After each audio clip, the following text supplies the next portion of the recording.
Today we're revealing some interesting and surprising facts about Ralph Lauren, one of the most popular labels that has made a major impact on the fashion industry.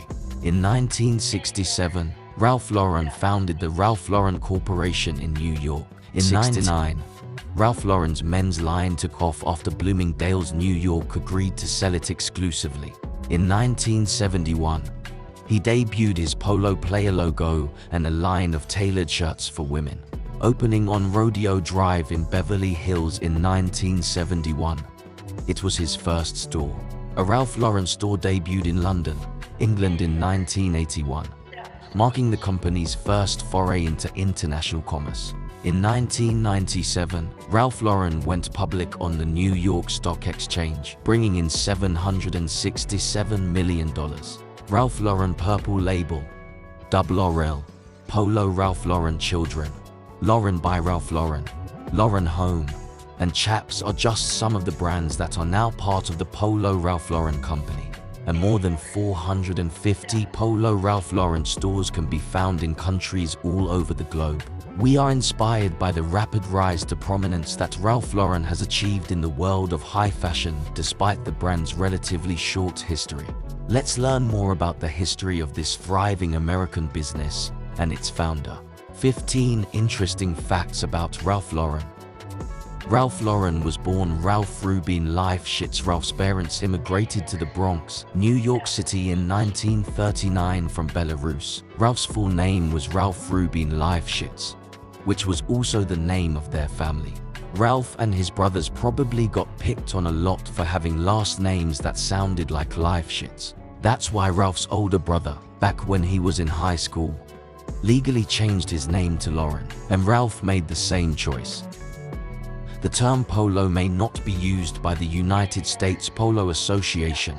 Ralph Lauren bought the Polo name from Norman Hilton in the early 1970s and promptly trademarked it so heavily that only his brand could use the word Polo. This is why the US Polo Association, the sports governing body, is prohibited from using the term Polo on any of its merchandise. The use of Polo player figures is also prohibited because it would be too similar to the iconic Polo player logo. Ralph Lauren even shut down a magazine named Polo that was dedicated to the polo sport in 1999, but a court reversed that decision in 2001. The Great Gatsby, which was released in 1974, is largely responsible for Ralph Lauren's meteoric rise to fame. Ralph Lauren was hired to be in charge of the wardrobe for the 1974 Robert Redford classic The Great Gatsby, 3 years after opening his first store in Beverly Hills. While most of the male actors wore pieces from Ralph Lauren's Polo collection, Redford wore a custom-made pink suit that Ralph Lauren created for him to wear in his role as Jay Gatsby. Ralph Lauren bought Club Monaco for $52 million. In the late 1980s, Canadian brand Club Monaco started to grow into the higher echelons of fashion and become renowned for its affordable luxury lifestyle. After noticing Club Monaco's rising popularity, fashion mogul Ralph Lauren purchased the Canadian company for $52.2 million in 1999. As Club Monaco's fame and fortune have increased, it has provided an alternative way of life to the average American. The influence of Ralph Lauren can be seen in the rebranding of the Wimbledon logo. Ralph Lauren entered into an agreement with Wimbledon in 2006 to redesign the uniforms and provide clothing for all of the event's personnel, including ballboys, court judges, and others. He was the first designer to take on this role officially, and the Wimbledon directives decided to redesign the logo to include the designer's name. The polo shirt predates Ralph Lauren's time. Although Ralph Lauren's Polo brand and the 17 different colored polo shirts with which he launched the brand made the polo style shirt popular, Ralph Lauren did not invent the polo shirt. René Lacoste, a professional tennis player, came up with it in 1926. Lacoste created a new loose-knit cotton shirt because he was sick of the stiff and inflexible materials used to make tennis whites at the time. He debuted the shirt at the 1926 US Open, and by 1927 was using the crocodile as a trademark on all of his garments. Ralph Lauren has 3 dining establishments under his belt. Aside from being one of the most successful fashion designers in the world, Ralph Lauren has branched out into the restaurant business.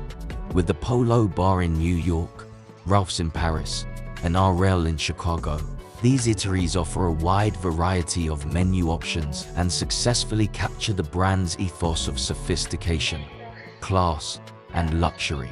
When asked about his favorite item, Ralph Lauren mentioned the warm corned beef sandwich available at the Polo bar. Ralph Lauren started out as a Thai vendor outside of Wall Street. Before becoming world famous, Ralph Lauren was a humble Thai vendor selling his fashion designs out of a drawer on Wall Street. Almost immediately, he won the hearts of his clientele, who were primarily made up of workers from the nearby financial institutions, and business took off. Ralph Lauren debuted the Polo Tech shirt at the 2014 US Open. Black compression tee with a yellow Polo player logo is the Polo Tech shirt. A small device, hidden beneath the logo, rests against the wearer's ribcage and is linked to a network of silver-coated thread woven throughout the shirt. This thread tracks the wearer's heart rate, breathing, and stress levels and sends the information to a computer or mobile app in real time. After being tried out by the ball boys at the 2014 US Open, the shirts eventually went on sale in 2015 for $295. Ralph Lauren owns a priceless car collection. Ralph Lauren has a collection of rare and expensive automobiles. With over 70 cars, this collection boasts some vehicles that are priceless and rare. The Bugatti 57 SC Atlantics, the most expensive item in his collection at $40 million, is just one example. The entire car's body was crafted by hand, making this Bugatti one of only 4 ever produced. Ralph Lauren has said that the focus of this line is on the art rather than the automobile, and he has some sentimental cars as well. When he couldn't afford the maintenance costs, he had to sell his first car, a Morgan made in Britain. He later repurchased the vehicle and now has it parked next to other high-end makes. In 1994, Goldman Sachs bought 28% of Polo Ralph Lauren. In 1994, Goldman Sachs, an investment firm, paid $135 million for a 28% stake in Polo Ralph Lauren, making them the first outsider to do so. Ralph Lauren and his business partner, Peter Strom, had previously owned 90% of the company and 10% respectively before this investment. He was the first designer to release a fragrance for men and a fragrance for women at the same time.